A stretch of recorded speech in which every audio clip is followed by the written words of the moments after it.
Welcome back to the channel, everyone. RonMan here, as always, and today I'm reviewing Dual Orb 2 for the Super Nintendo. Also, if you're new here and you like my content, please make sure to hit the like and subscribe buttons, as well as that bell notification so you stay up to date with RonMan Gaming.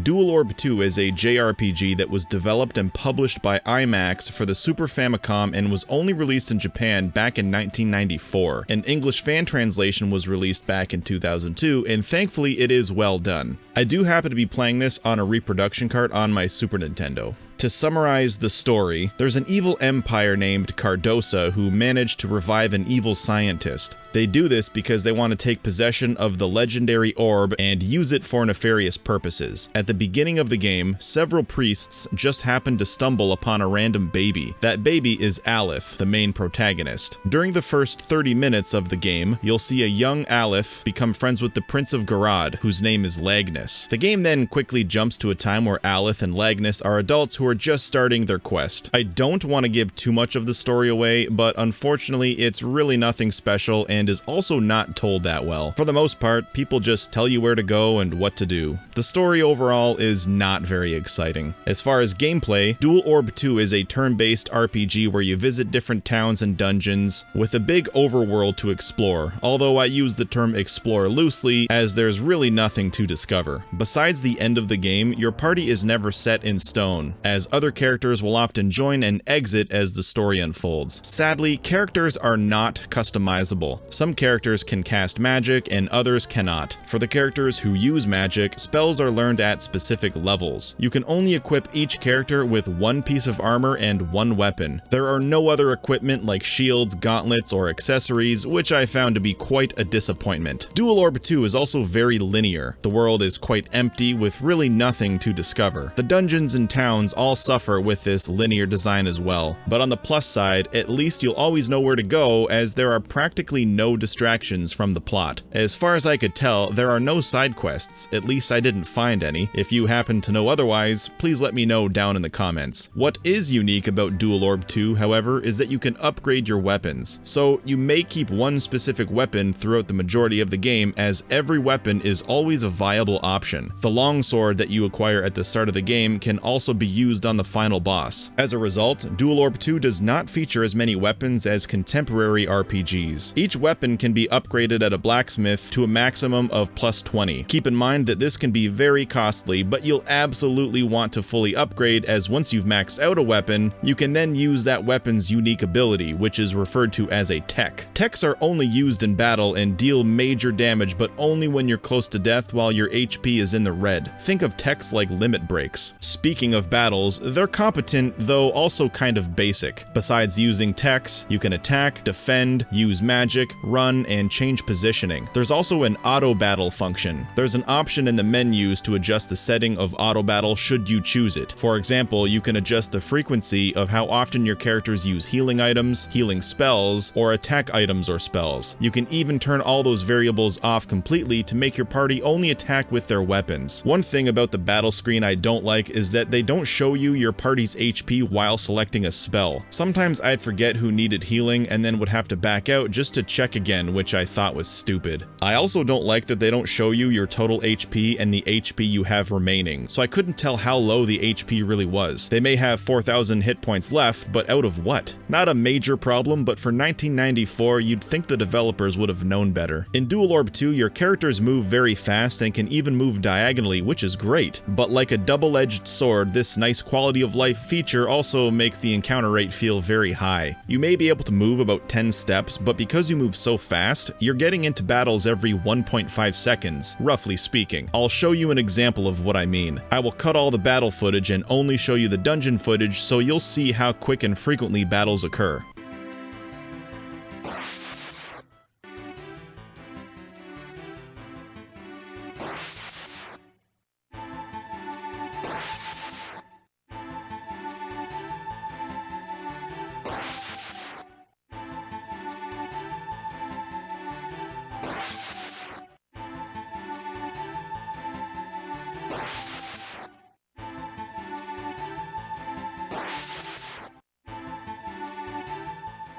However, the good news is that most item shops in the game sell a consumable item called the Sunstone, which will prevent random encounters for a period of time, and thankfully, Sunstones are not that expensive. In terms of challenge, Dual Orb 2 is a very mixed bag and also gets off to a bit of a rough start. The first dungeon is a cave underneath a shrine. If you enter, you'll be locked in, and if you didn't grind levels and buy new equipment when Cassius was in your party, you may as well start a new game, which is actually what I had to do. Otherwise, dungeons are never too big and enemies are never too hard. But on the other hand, boss fights are always very challenging, and the spike in difficulty was pretty annoying. In any RPG, a good indicator of whether or not you're ready for the upcoming boss is how well you're able to deal with the common enemies of any given area. So in Dual Orb 2, you'll be slaughtering enemies in a dungeon, but the boss will throw you a curveball. During the first half of the game, boss fights were definitely annoying, but at least they were manageable. However, toward the second half of the game, they are insufferable. For example, there's a boss fight where you have to fight an enemy named Organa, who happens to be the daughter of Bargain, who happens to be this pirate in your party. She's accompanied by these two eliminators. As soon as the fight begins, Organa attacks you twice, then each eliminator attacks, so you get hit 4 times, and that's guaranteed. She has such a high speed stat that oftentimes you'll only get to attack once before she hits you again 2 more times. Quite often, all of your party members will suffer major damage and you'll have to focus on healing. To make matters worse, Dual Orb 2 does not feature any sort of heal everybody type of spell or item. All the healing in this game will only work on a single target, but she could knock out 2 of your party members at once, and you'll have to revive and heal each one separately. But of course, Organa is still attacking while you're trying to heal. I was absolutely stuck. There was no way I was going to be able to beat this fight. I figured I would leave the dungeon here, upgrade my weapons, and find a better grinding spot, but this is another dungeon where they lock you in. So I was stuck in a literal sense too. When I first arrived at this dungeon, I was level 34, and that was even with a little bit of grinding throughout the game. I had to stay in this cave and grind until I was level 50, and even then, it wasn't an easy fight. I could not believe what was happening. This is like 7th Saga levels of grinding. I spent hours killing the same enemies over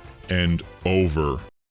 And the whole rest of the game was like this too. The final dungeon was also a grind fest. The difficulty ramping in this game is an absolute joke. I don't even know what to say. Like, it was not fun, to put it lightly. This is a small game too. I imagine if there was no grinding at all, you'd have this game done in about 12 hours. Anyway, moving on to the graphics. In my opinion, they're okay. The battle screen looks the best. The characters look great, the landscapes are nice, and the animations for both party members and enemies are really well done. However, everything outside of battle is less impressive, especially these futuristic areas, which I think look awful. But the towns in the overworld look fine. They look like typical JRPG towns. The music of Dual Orb 2 is also not great. Some of the slower, more relaxing tunes are really good, but the rest of the OST is just plain forgettable. Also, every fight in the game uses the same battle theme. Even the final boss uses the standard battle theme. How lame is that? I love Super Nintendo. I love Super Nintendo RPGs, and I really love digging through the Super Famicom library to find games I never played. Anytime I try a new one, I always hope that I'll like it as much as I like other games like Chrono Trigger, Terranigma, Final Fantasy IV, or Illusion of Gaia. For me, Dual Orb 2 was a major disappointment. It's a generic, mediocre, cookie-cutter RPG that doesn't have a soul. It does practically nothing to stand out. To put it simply, for an RPG to be good, or really any game to be good, everything has to come together beautifully. The story has to be well told, the gameplay has to emphasize fun and limit tedium, it has to be well paced, the world has to look nice, and the music needs to breathe life into the adventure. Dual Orb 2 does not have this synergy, and that is why I give Dual Orb 2 a 5 out of 10. I mean, nobody really talks about Dual Orb 2, and this is why. For some reason, I was really excited to play this game. I don't know why. I think I just looked at some screenshots, I got hyped, and it was a major letdown. It's just not a good game. It's not bad in the sense of it's broken and it's garbage or anything like that. Like I said, it's very plain, it's bland, it does nothing new. There's really no reason to play it unless you're just really curious and you love the Super Nintendo. Have any of you played this game? Let me know down in the comments, and I'll see you in the next video.